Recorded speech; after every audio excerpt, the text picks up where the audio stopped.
ప్రధాని మోడీ కులగణన చేపట్టాలని నిర్ణయం తీసుకోవడంతో తెలంగాణ బీజేపీ నాయకులు ఉలిక్కిపడ్డారని బేర్ల ఐలయ్య తెలిపారు. రేవంత్ రెడ్డిని ప్రధాని మోడీ హీరో చేశారని, కులగణన వల్ల దేశవ్యాప్తంగా ఆయనకు గుర్తింపు పెరిగిందన్నారు. ఈ విజయం బీజేపీ నేతలకు జీర్ణించుకోవడం కష్టంగా మారిందన్నారు. బీసీ బిల్లు గవర్నర్ ఆమోదించి రాష్ట్రపతికి పంపించడమే మా తొలి ఘన విజయమని ఐలయ్య చెప్పారు.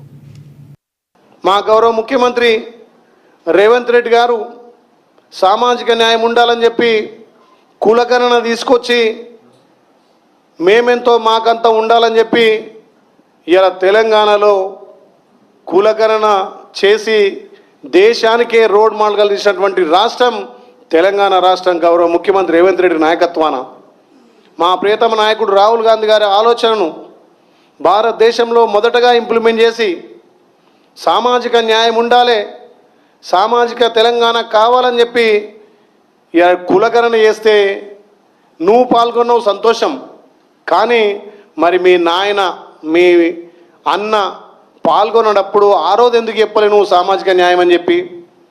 ఇలా సామాజిక న్యాయం చేసినాం కాబట్టే కులగణన ద్వారా 42% బీసీలకు రాజకీయ విద్య ఉపాధి కలగాలని చెప్పి మేము చట్టం చేసి ఆ చట్టాన్ని గవర్నర్ పంపితే గవర్నర్ గారు ఇవాళ దాన్ని ఆమోదించి రాష్ట్రపతికి పంపడం ఇది తొలి విజయంగా తెలంగాణ ప్రజలు అర్థం చేసుకున్నారు.